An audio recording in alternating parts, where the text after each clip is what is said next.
Umahluko 4 from verse 8 kufundeka kanje. Kwathi ngelinye ilanga uElisha wadlulela eShunemi lapho kwakukhona owesifazane ocebileyo. Kwathi ngelinye ilanga uElisha wadlulela eShunemi lapho kwakhona othile wesifazane ocebileyo noma onothileyo. Wamcindezela ukuba adle isinkwa. Lo wesifazane wabe sekacindezela lo muntu kaThixo ukuba makadle isinkwa. Kwakuthi njalo nxa edlula waphambukela khona ukuba adle. Kwakuthi njalo nxa lo muntu kaNkuluNkulu endlula ngakulomuzi aphambukele kulomuzi ayodla isinkwa. Wathi endodeni yakhe, Lo wesifazane othile wabe sekakhuluma nendoda yakhe wathi, baba, bheka manje sengiyazi ukuthi ungumuntu ongcwele kaNkuluNkulu. wathi baba bheka manje sengiyazi ukuthi lo baba ohleze endlula la akuyena umuntu nje kepha ngumuntu kaNkuluNkulu. 10 Ake sichume odongeni ikamelo liphezulu. Wabe sethi kubaba wakwakhe, baba ngiyacela asixhume odongweni ikamelo lalomuntu kaNkuluNkulu kodwa lona lingabi phansi libe phezulu. Simbekele khona umbhede.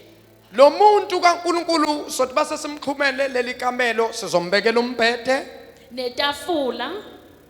Asikubambeni lokho ngoba kubalulekile ukuthi si understand izinto zikamoya.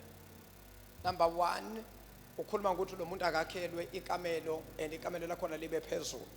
Phakathi sesingaphakathi manje ekamelweni. Kuleli kamelo usethi ke lo mama asimbekele umbhede. 1, asibeke umbhede. Itafula. 2, itafula. Nesihlalo. 3, isihlalo. Nothi lwesibani. 4, uthi lwesibane noma ikhandlela. Kuyakuthi lapho ezakithi Yakuthi lapho lo muntu kaNkuluNkulu ezakithi aphambukele khona. abe sephambukela khona kuleli kamelo exhunywe phezulu. Kwathi ngelinye ilanga wafika khona. Hey, nangempela madoda wahamba lo muntu kaNkuluNkulu wafika kanti namhlanje ufika nje sekunekamelo elixhunyiwe akhelwe lona eliphezulu. Waphambukela ekamelweni walala khona. Wabe waphambukela ekamelweni wafika walala khona. Wathi kuGehazi inceku yakhe, Wayesethi kuGehazi inceku yakhe, mbize lo mshunemikazi. Gehazi akobize lo mshunemikazi ezela. Wema phambi kwakhe. Weza lo wesifazane wafika wema phambi komuntu kaNkuluNkulu. Wathi kuye, ake usho kuye ukuthi bheka usinakekele ngakho konke lokhu kunakekela. Wayesekhuluma lo muntu kaNkuluNkulu umprofeti wathi, lalela wena mame, usinakekele ngakho konke lokusinakekela. Ungenzelwa ntoni na?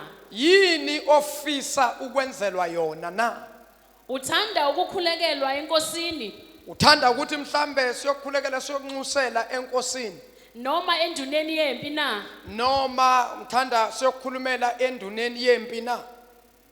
Wathi ngihlezi phakathi kwabantu bakithi. Waphendula lo wesifazane wathi, cha, umuntu kaNkuluNkulu ngihlezi phakathi kwabakithi.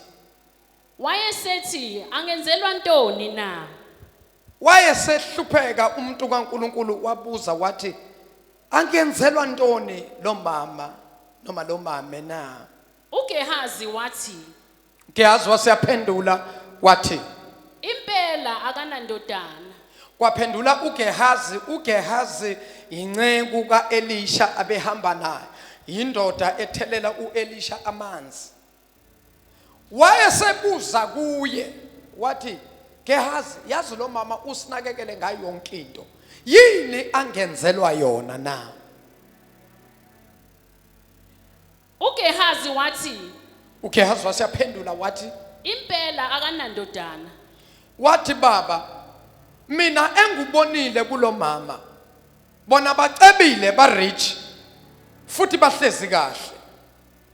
Into engiyibonayo ever since safika kuleli khaya Angaze ngibona ingane igijima ishona le noma ishona le. Kwangathi abanangane labantu. Akusho umprofeti uElisha kepha kusho uGehazi isikhonzi sika Elisha.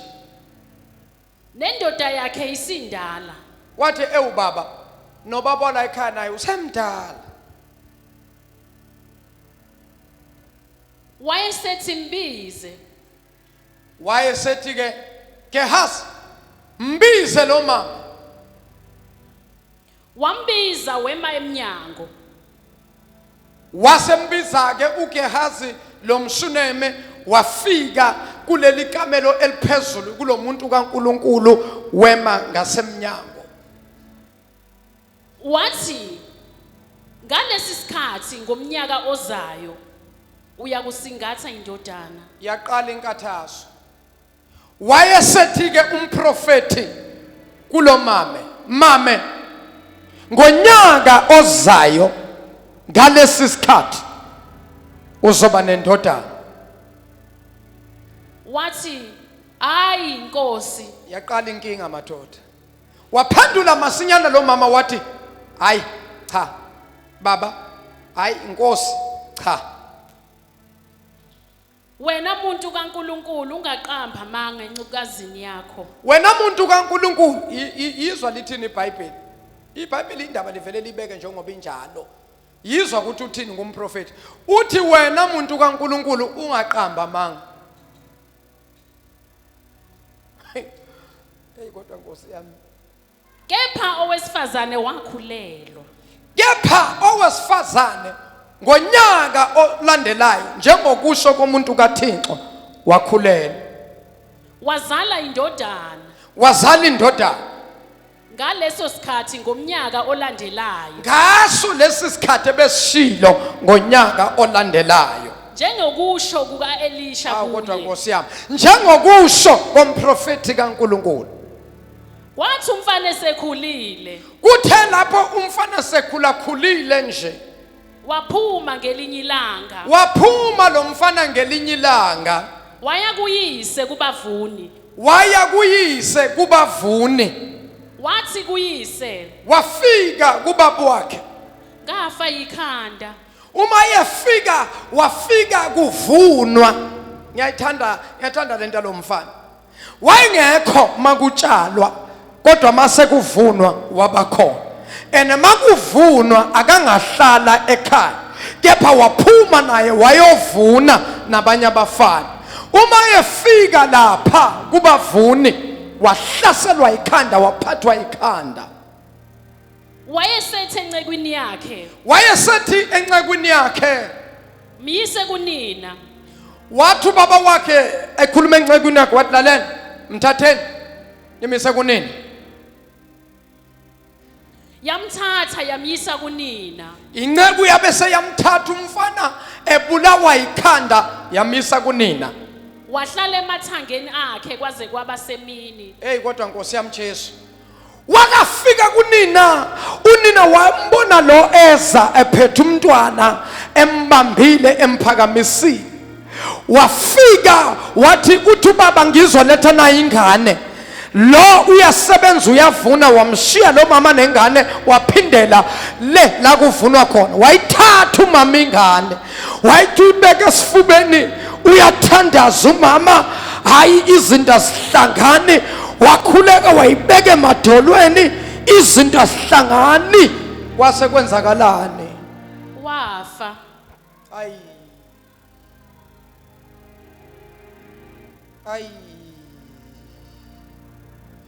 Langane uphume lo mntwana la endlini ephilile eright. Wafika emasimini waphathwa ikhanda. Wakhala ngekhanda wathi ubaba wakhe mambiseni nimise kumama wakhe. Umama wafika wamthatha wamgona wathandaza lo mama wambeka esifubeni kodwa akaze kwenzeke lutho. Wathi umbeke emadolweni nakhona lutho waze wafa waphuma umphefumulo. Ashona ingane. wakhuphuka wambeka embhedeni womuntu kaNkulunkulu. Hayi, uyabona lo mama lona mani ukube uyazi ukube namanje usakhona lo mama bengizombamba ngesandla. Iphi ingane? Ke kumfana omncane la. Yetha, yes, come here. Angaye kodwa kuyovuna lo. Yemfowethu ungayikuvuna? Asambe. Ya, angisale sengenza ngawe i-demonstration. Umama umshonelekazi lo aphila kahle, ba right. Umuntu kaNkulunkulu uthi ngonyaka ozayo ngalesi sikhathi uzoba nengane. Wathi lo mama cha baba musungidlala ngami usungikhohlisa umuntu kaNkulunkulu. Wabuyiswa lo emasimini kuyavunwa. Ubuyiswe into ukuthi uhlaselwe ikhanda, waphathwa ikhanda. Wathiwa akabuyele kumama wakhe ngoba lapha siyavuna lapha sinaso isikhathi sokunakana nabantu abaphethwe amakhanda la. Wathiwa akayele kumama. Wabuyisa wamnikeza kumama kuthiwa ngilethe na ingane ibulawa ikhanda. Ilaso sikhathi yakhala. Kwenze njani ngoba bu right inhloko mama ikhanda mama. Wakhuleka lo mama wakhuleka kwasho ukuthi ke awu Nkosi yami kwamenela kwashona umntwana. Wayesenzani lo mama? Wakhuphuka wambeka embhedeni womuntu kaNkulunkulu. Nazi itepisi mbekeleni something la. Nazi itepisi wakhuphuka. Khumbula indlu yomuntu kaNkulunkulu iphezulu. Wakhuphuka itepisi lo mama. Ukhuphuka nento engasekho. Ukhuphuka nento efile. Ukhuphuka ngento engasana mphefumulo. Ukhuphuka nento angazange ayicela kodwa umuntu kaNkulunkulu wathi ngonyaka ozayo ngalesi sikhathi uzoba nengane. Mbeke lapho mama. Wambeka phansi engabe uzohlala yini. Ngihle ngayibona leyo. But I'm creating a picture. Ukhona umfananyana angeke ahlale lo ngimbonile. Umfananyana okuncane nje akuze la. Come here.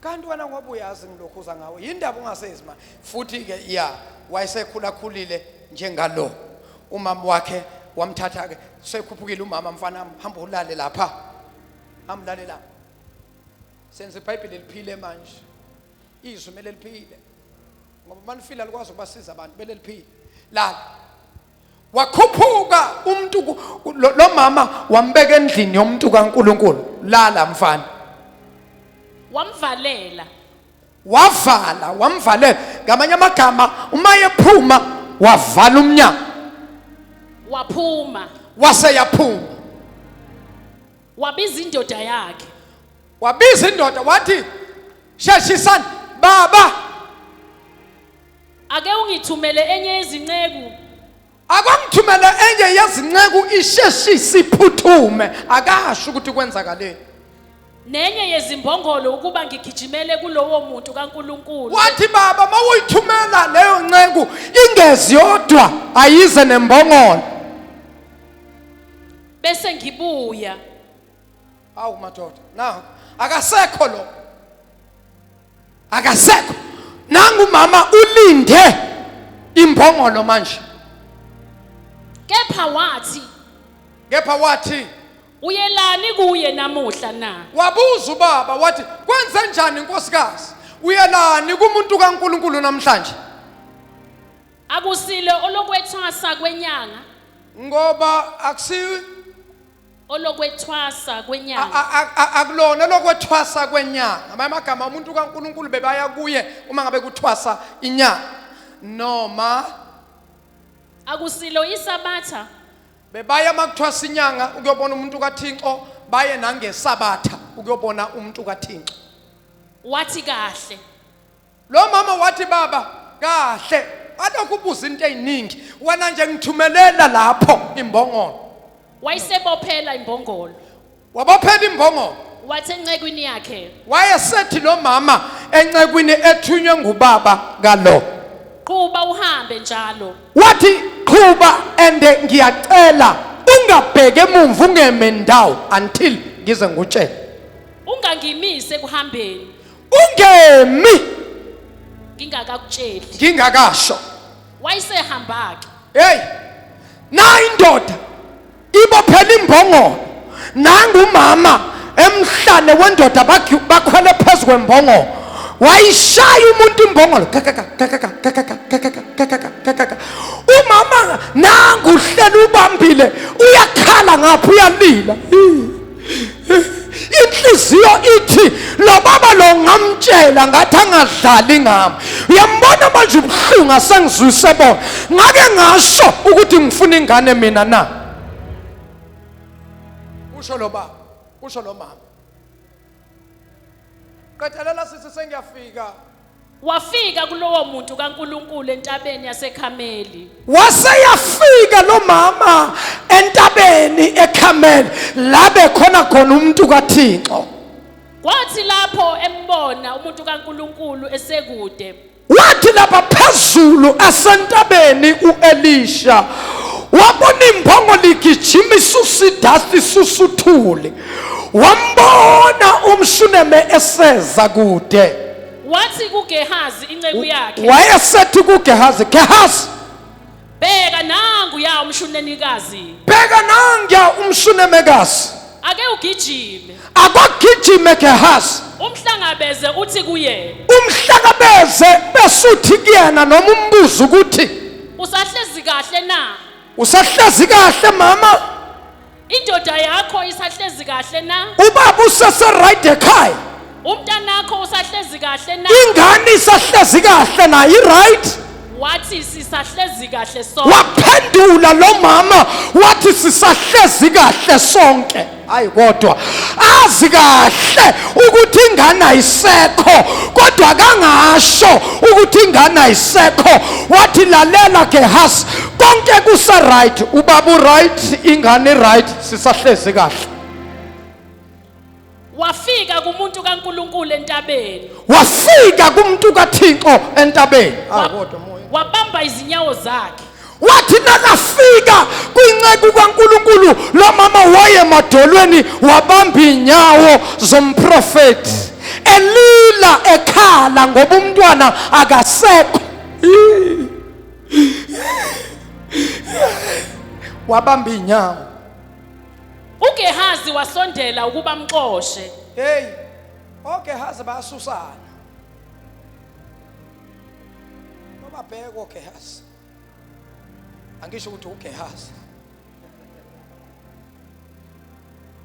uGehazi wasondela wathi kahle mama hey kahle mama musa ukusondela kumuntu kaNkulunkulu kangaka wadedisa uGehazi lo uhamba nomprofeti kodwa uGehazi wadedisa lo mama wathi kahle mama ungamsondeli kakhulu umuntu kaNkulunkulu wathini lo mama kepha umuntu kaNkulunkulu wathi myeke ngabanye amagama uGehazi manje usesunduza lo mama ukuthi angakhulumi nomprofeti nomuntu kaNkulunkulu uyamqhelisa wayesethi umprofeti myeke ngokuba inhliziyo yakhe imunyu phakathi kwakhe akakasho lutho leso sikhathi akakasho wayesethi Gehazi myeke ngokuba inhliziyo yakhe imunyu ucwele usize lo mama omoya ngcwele ngisize kodwa glory to Jesus ngizayishumayela lento futhi ngizayikhuluma lento mighty Jesus wayesethi myeke ngokuba inhliziyo yakhe imunyu phakathi kwakhe Gehazi myeke ukhathazekile lo mama ulimele myeke mtete leso sikhathi lo mama akasafuna ukuzwa kwani usebambe nje inyawo ende kubhlungu ukulahlekelwa ingane walila lo mama laphuma inyembezi zawele enyaweni zomuntu kaNkulunkulu umntwana emumva uyazi ukuthi akasekho uJehova ungifihlele lokho wathi uJehova umfihlele kodwa bona ubhlungu benhliziyo ngiyabona but ukuthi yini uJehova ufihlile kangitshelanga akangitshena wayesethi ngake ngacela yini indodana enkosini yami na waqala ke lo mama manje wavula umlomo wathi umuntu kaNkulunkulu baba ngisacela ukubuza mfundisi ngicela ukubuza ngake ngasho ukuthi ngidinga ingane mina wamangala manje umfundisi ukhuluma ngani mama ngoba wafika vele lapha eselimele. Wathi baba ngake ngasho ukuthi ngidinga ingane mina na. Angishongo yini ukuthi ungangikhohlisi na? Angizange ngisho ngonyaka ondlule ukuthi musukudlala ngami. Angaze ngisho. Usethukuthele leso sikhathi. Ulimele ngapha uzwe ipain. Wayesethi uGehazi wayesethi bhinca izikhali zakho. Wathi umprofeti Gehazi bhinca izikhali zakho mfowethu. Manje kunento efanele yenze. Bhinca. Ukhuluma umprofeti. Gehazi bhinca izikhali zakho. Uthathe udondolo. Uthatha udondolo. Akusemluphi udondolo kodwa. Uthathe udondolo lami ngesandla. Udondolo bo. Uzwa ke Shanda. Akulona impela udondolo. Akulona olwakho. Olwami lo dondolo. Kodwa ngiyakuthuma manje. Bhinca izikhali zakho, uthathe nalo udondolo lwami. Uthathe udondolo ngesandla uhambe. Uma uhlangana nomuntu ungambingeleli. Uma umuntu ekubingelela ungamphenduli. Kuhle komuntu wena wakwabona umuntu ebuye enyangeni. Ithi inyanga kuwena uma engabe ufuna ukuthi lo muntu usebenze kahle. Uma udibana nomuntu ekubingelela ungavumi. Uma ekhulumisa ungavumi. Inyanga ndiyazibona ukuthi bantshontsha phi izinto zethu. Enziwe inyanga manje lento. Kuthiwa ngakhulumi ngoba ngakhuluma izukusebenza lento. Gehazi lalela. Hamba. Uya endlini yalomshune. Uyothola umfana akasekho. Ufika ubeke lolu dondolo. Uma udibana nomuntu endleleni akukhulumiswe ungakhulumi. Uma ibingelela ungavumi. Shona khona. Ubeke udondolo lwami ebusweni bomntwana. Mufika ubeke udondolo lwami. Olwami udondolo ulifike ulibeke ebusweni bomntwana. Unina womntwana yena wabesethi lomshunela. Kuphila kukaJehova nokuphila kwakho. Kuphila kaJehova nokuphila kwakho. Angikukushiya. Angeke ngize ngikushiye. Wayesesuka wamlandela. Lalela ke kukhuluma umama kaMntwana. Uthi baba as long uNkulunkulu asaphila, as long nawe usaphila, angeke ngihambe la, angizukusuka la. Mangihamba la ngihamba nawe. Angizukuhamba ngedwa mina. Ngiyayibona into yoGehazi, kodwa kuyena uGehazi owakhuluma phezukwempilo yami. Kwakhuluma wena. Uthumela uGehazi namhlanje. Uthumela uGehazi. Ngani umbonile ade ngisusa nje khona manje la kuwe. Futhi angibayeke uGehazi. uGehazi basusa. Nawuthi usondela kumuntu kaNkulunkulu. Hayi benza. Wayesesuka wamlandela. Wayesesuku Elisha ngoba uthe lo mama as long usaphila noNkulunkulu asaphila angihambi la. Ngifuna ukuhamba nawe. Wathi ke umuntu kaNkulunkulu asambeke mama. Wahamba umprofeti. Wamlandela lo mama. Kuyiwa endlini kalo mama. Funda mama. uGehazi wadlulela ngaphambi kwabo. uGehazi ngiya. Buya Gehazi. uGehazi wandlulela ngaphambi kwabo. Walubeka udondolo ebusweni bomntwana. Ngabanye amagaba uGehazi wasuka wahlaba ngejubane. Washiya umprofeti nomama wengane ajahe ukuyobeka. Inkosi yami. I wonder ukuthi bandla le understand this thing now. Ngoba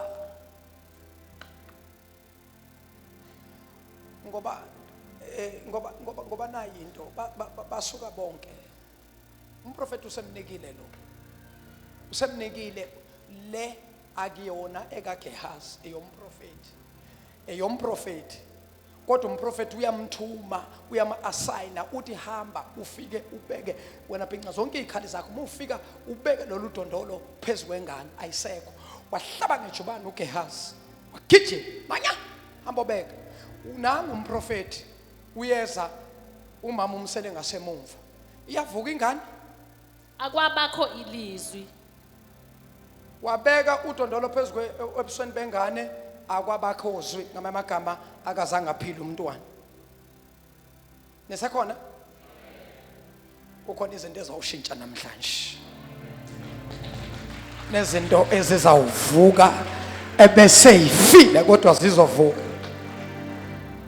fika sisinokuthula ngalokho wabuya ukumhlangabeza hawu uGehazi nangiya ubathe umntwana do wayeseza wabuya kumhlangabeza yendoda wamtshela ukuthi umntwana akavukanga iyavuka lengane awu lutho baba akavuka umntwana wase uElisha esengena endlini bheka umntwana wayefile elele embhedeni wakhe wangena uElisha endlini nakho-ke wathi Gehazi linda ngaphandle angithi akavukanga umntwana kuwe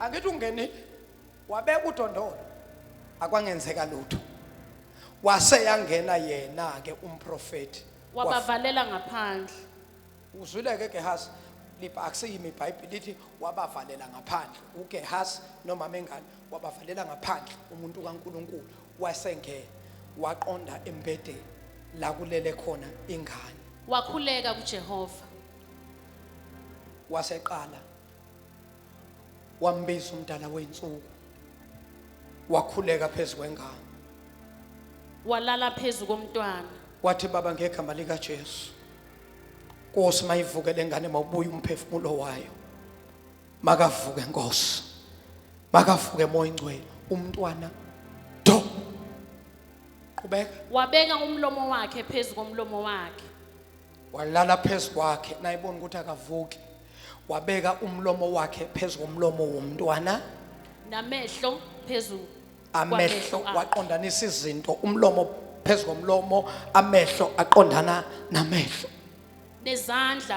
nezandla phezu zakhe kwezandla zakhe wasilula wathi isandla sakhe phezu kwesandla noma isandla sami phezu kwesandla sakhe lapho esekhothama phezu kwakhe lapho esekhothama phezu kwengane inyama yomntwana yafudumala mando shakathabaya lipha kasono yena basadamaya ngoba lento ayenza ingane njengoba ifile kanje wathatha ikhanda lakhe walibeka phezu kwekhanda isisu phezu kwesisu isandla phezu kwesandla walala umprofeti phezu kwengane wakhuleka lele phezu kwayo ngamanye amagama wakhuleka phezu kwesidumbu wakhuleka phezu kwento efile wambiza uJehova wambiza ongabonwayo wambiza umabizo asabelo wayibiza indoda yamandla ulabasandokosha fika sesinokuthula Nkosi yami wayesebuya wahamba khona endlini ngaleso sikhathi inyama yomntwana yaqala manje yafuthumala kanti abesebanda umntwana kodwa akakavuki waqala uElisha waphakama wahamba endlini wenzani nakahamba endlini wayemuva wayaphambili wayemumva wayaphambili ngamanye amagama kuleli rumu kuleli kamela eliphezulu waqala umprofeti ngoba ulevel number 1 mangabe ufuna izinto zakho zilunge ngoba kunanto engifisa ibandla libambe uma ngabe uthandazile zangenzeka izinto njengoba nakuEliya njengoba uprofeti uElisha ethandaza ekhona phezu kwengane ebeka ikhanda phezu kwekhanda isandla phezu kwesandla isisu phezu kwesisu kodwa umntwana ukuvuka akakavuki kodwa there are signs ezibonisayo engathi kuzoba nesimangaliso esizokwenzeka la kulengane ngoba into engizwa engizwayo akasafani naseqaleni. Eqaleni mengifika inyama yakhe beyibanda, ipulse yakhe beyingashayi, kodwa manje ngiyayizwa inyama yakhe iyafuthumala. Wathi naseqala futhumala umntwana wayesethi umprofethi, now we are moving to another level. Kune level lena yesibili umprofethi angena kuyo, lithi iBhayibheli wayemumva wayaphambili. La irumini ngamanye amagama waqala manje wathetha ngeentetho zasemazulwini, washintsha ilevel umprofethi. Ngamanye amagama washintsha ilanguage, washintsha lendlela bethandaza ngayo. Until you change your prayer, until you change the way you pray, izinto ngeke zize zenze. Lithi iBhayibheli wasiyaqala umprofethi, wathi nakaqala wathi riba sanda rokoto libahaya ekebondo shada yantelebesita. Wayaphambili wayemumva, noma wayemumva wayaphambili. Wathandaza umprofethi, kwenzenjani ifile ingane. Wathi umuntu kaNkulunkulu, baba awukwazi ukuthi afe lo mntwana, ngoba ngadeclare phezu kwalo mntwana ukuthi lo mama uzoba nengane ngonyaka olandelayo, ngonyaka ozayo. Allow me to prophesy upon your life. empilweni yakho. There are people abakhona la, There are people here. kunezinto zakho Your things ezifile, that are dead. kunezinto zakho You have things ezingasasebenzi, that are no longer in use. kodwa namhlanje Today, allow me ifumele to prophesy prophet upon your life. impilo yakho. Izinto ey'file Dead things namhlanje today, they ziyafuna. shall